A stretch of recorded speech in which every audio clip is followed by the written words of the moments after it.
வணக்கம். இன்று குற்றம் கடிதல் அதிகாரத்தின் 7வது குறளுக்கு நாம் செல்ல இருக்கிறோம்.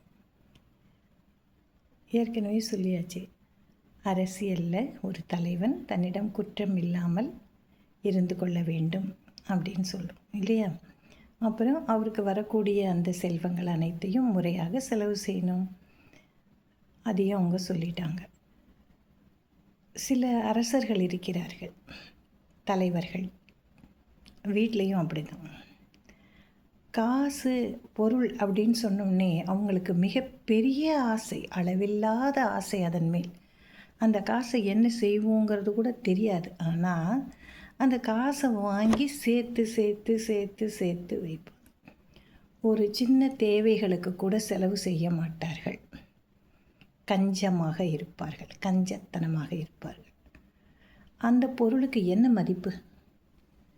பொருள் சேர்க்கிறோம் என்று சொன்னாலே அது ஏதோ ஒரு வகையில் நன்மை பயக்க வேண்டும். அதுக்கு தான் நம்ம பணமே சேர்க்குறோம்.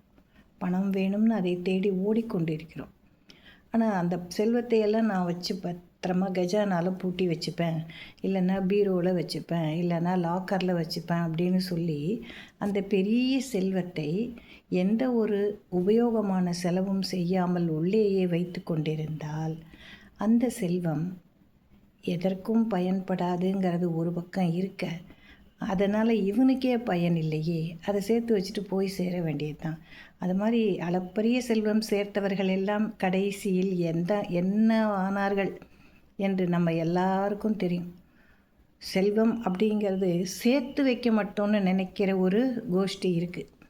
ஆனால் அப்படி சேர்த்து வைக்கக்கூடிய செல்வத்தை கூட முறையாக செலவு செய்யாமல், ஒரு தலைமையில் இருக்கக்கூடியவனுடைய பண்பு என்ன? அது அரசனாக இருக்கலாம், அல்லது வேறு யாராக வேணாலும் இருக்கலாம், நாட்டின் தலைவர்களாக இருக்கலாம், வீட்டின் தலைவனாகவும் இருக்கலாம். பொருள் சேர்க்கை என்பது நம்முடைய தேவைகளுக்கு. அதை சேர்த்து அப்படியே பாதுகாத்து வச்சுட்டு கஞ்சத்தனமாக நாளைக்கு போகிறப்ப நமக்கும் பிரயோஜனம் இல்லை, இருக்கும்போது மற்றவங்களுக்கும் பிரயோஜனம் இல்லை, இது தேவையில்லை என்று கடுமையாக கூறுகிறார். செயற்பால செய்யாது இவரியான் செல்வம், செயற்பால செய்யாத இவரியான் செல்வம், உயர்ப்பாலது அன்றி கேடும், உயர்ப்பாலது அன்றி கேடும், செயற்பால செய்யாது இவரியான் செல்வம், உயர்ப்பால அன்றி கேடும்.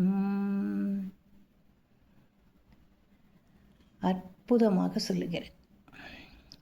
செய்ய வேண்டிய செயல்களுக்கு செலவே செய்யாமல் கஞ்சத்தனமாக சேர்த்து வைத்த ஒரு செல்வம்